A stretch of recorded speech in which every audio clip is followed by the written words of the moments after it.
welcome to Communicate to Lead, the podcast that empowers leaders and aspiring leaders to communicate with clarity and impact. I'm Keely Belton, CEO and successful entrepreneur, and your host for today. I'm here to equip you with all the essential tools and strategies to master effective communication and lead your team to success. As the founder and CEO of The Tailored Approach, my goal is to empower you to be the best leader you can be. So sit back, relax, and join me in today's episode as we dive into the art of communicating like a true leader.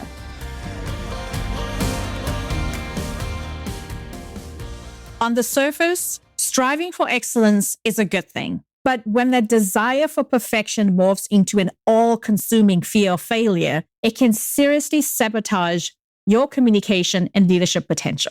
Welcome back to Communicate to Lead. I'm your host, Keely Belton. And today we're tackling a topic that I know resonates with many of us: perfectionism. Think about it. Have you ever held back from sharing an idea because you weren't sure it was perfect? Have you ever agonized over an email, rewriting it a dozen times before hitting send? Or maybe you've avoided taking on a new challenge because you feared not doing it flawlessly. If any of this sounds familiar to you, you are in the right place. In this episode, we will explore how perfectionism can hold you back. I'll share some powerful strategies for embracing perfection, focusing on progress, and ultimately unleashing your full potential. A few years ago, I worked with a very talented marketing manager who was terrified of presenting her ideas. Every time she prepared a pitch, she would spend weeks, and I mean weeks, tweaking every single slide and word. The result? She rarely presented anything at all. I remember one project where she developed an innovative marketing strategy that could have transformed her company's approach to digital engagement. But instead of presenting it, she kept refining and refining, creating version after version, each more polished than the last, but never actually seen by anyone who could make a decision. If this story makes you shift uncomfortably in your seat, feeling that subtle twist of recognition in your gut, then you might be struggling with perfectionism, my friend. And you might not appreciate what I'm about to say, but I'll say it anyway. Perfectionism isn't about doing your best. As a matter of fact, I attended a conference this morning where Seth Godin was talking about that. And he clearly said, perfectionism isn't about high quality work. It's hiding. It's about more than maintaining high standards of delivering quality work. It's about fear, deep, paralyzing fear. Fear of judgment, fear of failure, fear of not being good enough. Fear that if everything isn't absolutely flawless, you'll be exposed as an imposter, as someone who doesn't deserve to be in the room. And here's something else you might not realize. This fear is killing your potential as a leader. It's strangling your creativity, suffocating your innovation, and keeping you small when you are meant to be extraordinary. Every time you let perfectionism win, you're essentially telling yourself and your team that the perfect is more important than the possible, that potential criticism is more terrifying than potential impact. But I want you to hear me today. Leadership isn't about being perfect. Leadership is about being brave. It's about showing up even when you're not 100% certain, and about taking risks, learning from missteps, and growing through the process. I bet that punch in the gut feeling that you're feeling right now is all too familiar, and that's okay. Recognizing the problem is the first step toward breaking free from its grip. Perfectionism is more than just a minor workplace challenge. It's a subtle trap that can significantly impact your leadership effectiveness, team dynamics, and organizational progress. When we're constantly chasing an impossible high standard, we create barriers to real innovation and growth. When you're so focused on making everything perfect, you're preventing yourself from growing, learning, and making a meaningful impact. Let me break this down for you in a way that might change how you approach your work forever.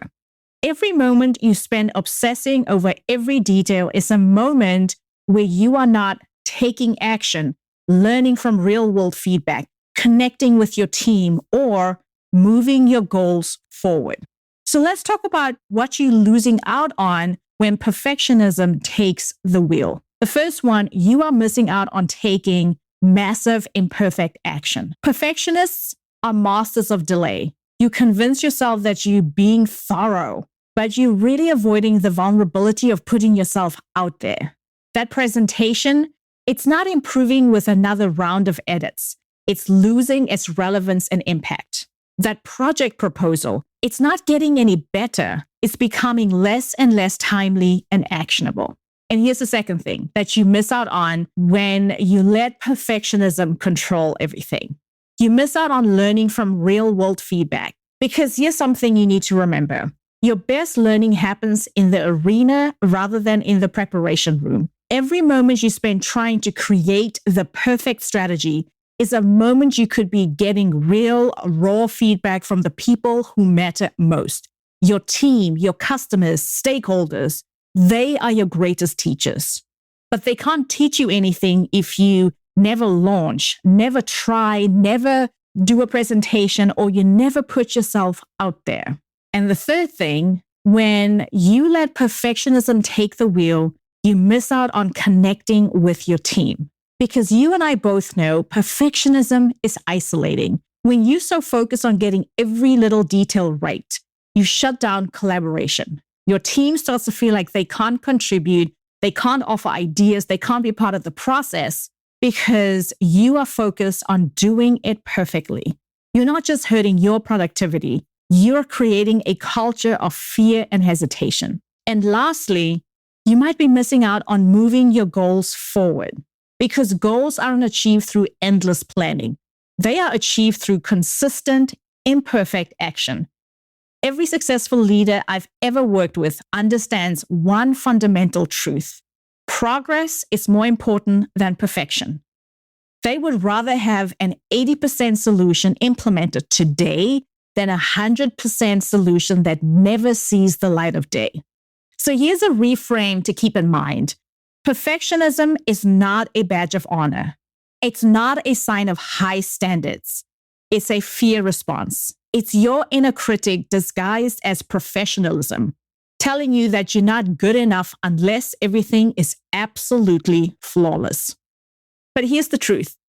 The most innovative solutions, the most breakthrough strategies, and the most transformative leadership moments, they all come from a place of courage, not perfection. They come from a place of being willing to try, to fail, to learn, and to grow. Whenever you choose progress over perfection, you're not lowering your standards. You're elevating your leadership. You're showing your team, your organization, what true courage looks like.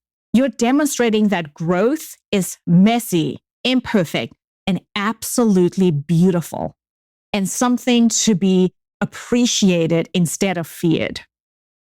So let's shift into a game-changing mindset that I invite you to internalize today. Embrace the concept of good enough. And I know exactly what you might be thinking right now. Good enough? Isn't that just another way of saying I should lower my standards? Let me be crystal clear. This is not about settling for mediocrity. This is about understanding a fundamental truth of effective leadership. Progress is infinitely more valuable than perfection. Think about how much mental energy you spend worrying about every potential detail or outcome. It's like constantly second-guessing each step instead of moving confidently forward. Letting go of perfectionism isn't about being careless. It's about being strategic with your time and attention. The most powerful, most effective leaders understand one critical thing. Your worth is not determined by the flawlessness of your performance, but by your ability to show up, learn, and keep moving forward. When you're communicating as a leader, your primary focus should be on genuine connection and meaningful impact, not on creating an impossible illusion of perfection. Your team doesn't want a polished performance. They want authentic leadership. consistent leadership, effective leadership. If you think about the most memorable moments in your own professional journey, were they perfectly scripted presentations or were they raw, honest conversations? The times when someone was brave enough to say, I'm not sure, but let's figure this out together. Above all else, leadership is about human connection. It's about creating an environment where people feel safe to explore, question, and grow. And that environment can never exist in a world of rigid perfectionism. So how do you shift from a perfectionist mindset to a progress-focused approach? Start by changing your internal narrative. Instead of asking, is this perfect? Start asking, does this move us closer to our goal? Instead of spending hours agonizing over every single word, every graphic, every minute detail, ask yourself, will this communication create the impact I intend?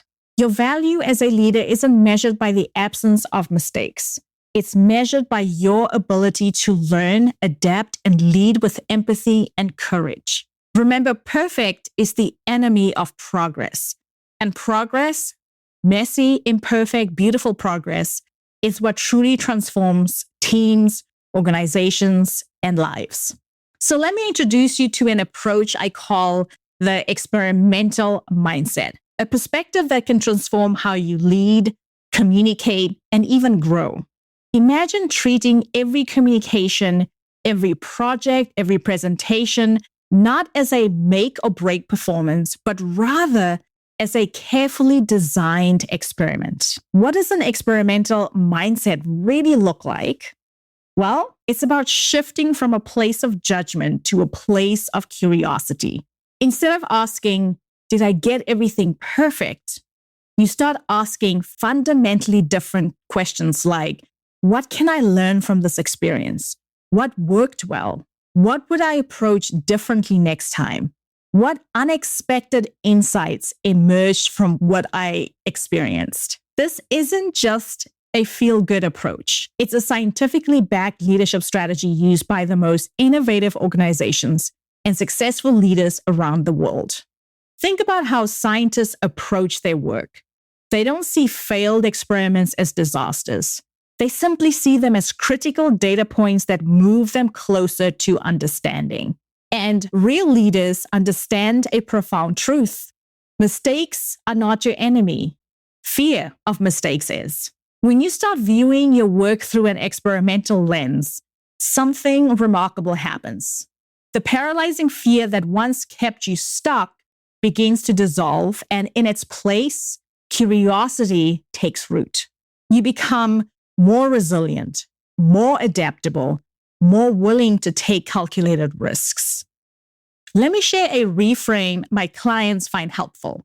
Every time you communicate, every time you lead a project, you are not performing. You are simply gathering data. Your presentation isn't a final verdict of your capabilities. It's a prototype. Your team meeting isn't a judgment of your leadership. It's a research opportunity. This mindset requires 3 key psychological shifts.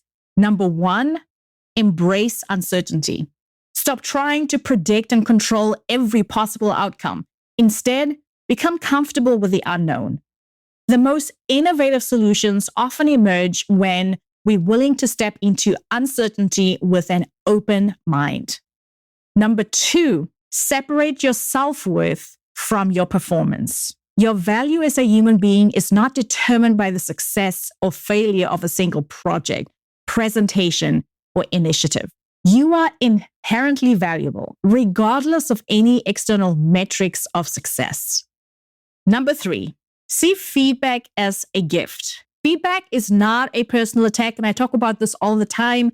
I have a few previous episodes where I talk about feedback, so feel free to go check those out. I will link to a couple of those episodes in the show notes because I think we really need to change and shift how we see feedback. It's valuable information that helps you grow. When someone offers you constructive criticism, they are essentially giving you a roadmap for improvement.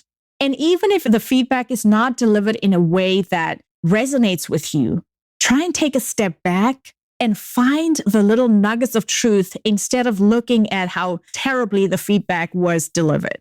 Imagine the freedom this experimental mindset brings. No more sleepless nights obsessing over every potential flaw. No more endless revisions that never quite feel right. Instead, you are creating a dynamic, responsive approach to leadership that values learning over perfection. And this mindset doesn't mean being careless or unprepared.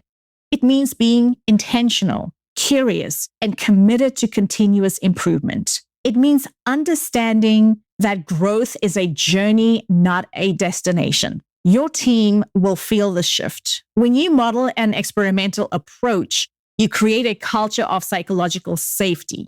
People become more willing to share their ideas, to take risks, and to innovate. You're not just changing your approach, you are essentially transforming your entire organizational ecosystem, and it all starts with you.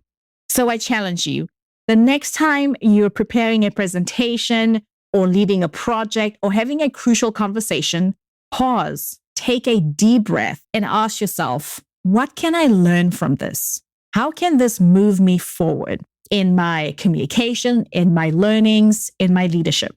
Because true leadership isn't about being perfect. It's about being perpetually curious, asking the right questions.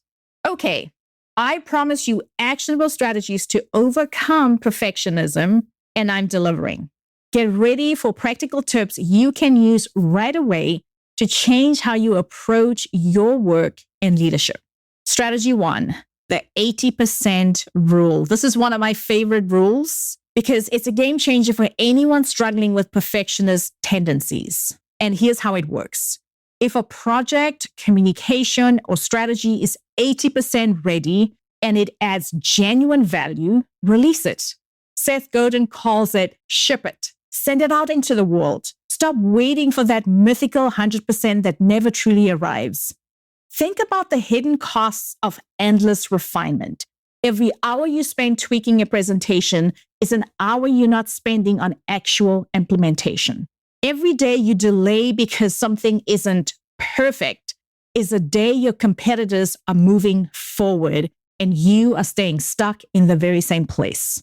This strategy is not about being careless. It's about being strategic. Excuse the pun. When you release at 80%, you gain something far more valuable than a flawless document, real-world feedback. Your team, your stakeholders, your clients, they become active participants in your process. They'll provide insights you could never have anticipated by working in isolation.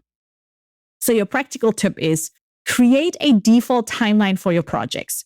Build in specific checkpoints where you'll evaluate and release, regardless of whether you feel everything is 100% complete. Moving on to strategy number 2, time boxing your efforts. Perfectionists, including myself, are notorious for falling into what I call the infinite loop of preparation. Time boxing is your escape hatch.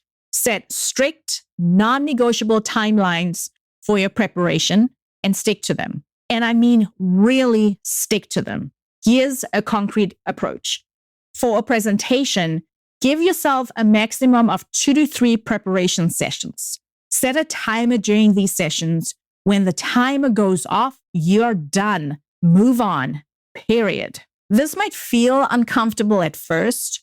Your inner perfectionist will struggle, will resist, will kick and scream. But what you're actually doing is training a new muscle. The muscle of decisive action. You are creating a bias for action instead of staying stuck and fixing and trying to keep fixing.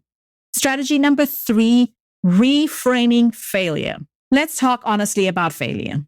The word itself is loaded, isn't it? But what if we completely reimagined what failure means? In the experimental mindset we discussed earlier, there are no failures, only data points and learning opportunities. Every setback is research. Every misstep is valuable information that gets you closer to your ultimate goal. So start keeping a learning journal. After each project, write down what went well, what didn't go as planned, what did you learn, how would you approach things differently the next time around.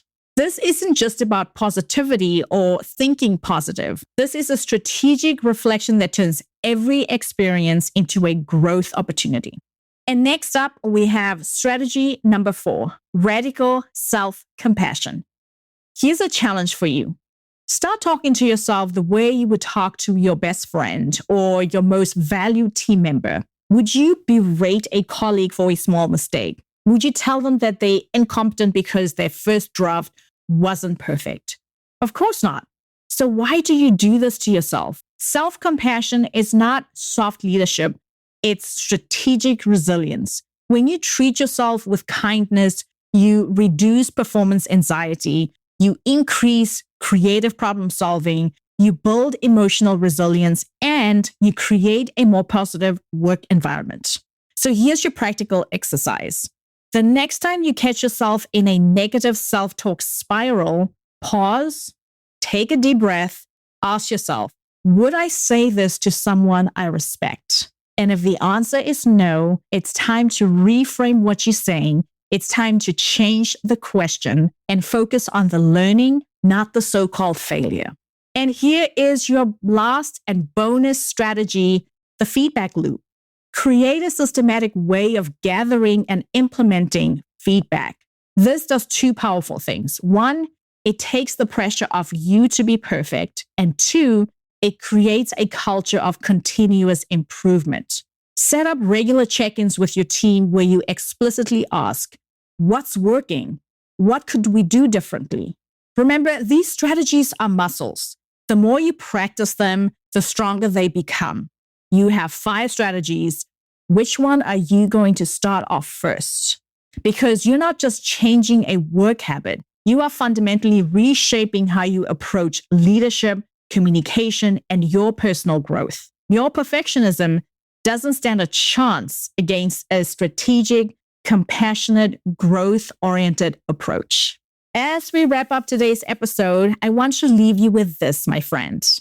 The most powerful, effective leaders aren't the most perfect. They are the most courageous. They are the ones who are willing to show up, speak up, and move forward, even when things aren't 100% polished. True leadership isn't about having all the answers or presenting a flawless exterior. Instead, it's about embracing vulnerability, demonstrating resilience, and maintaining authenticity in the face of uncertainty. Your leadership transformation is about becoming a flawless, infallible figure. It's about becoming a genuine, compassionate, and resilient individual who inspires others through your integrity and willingness to grow.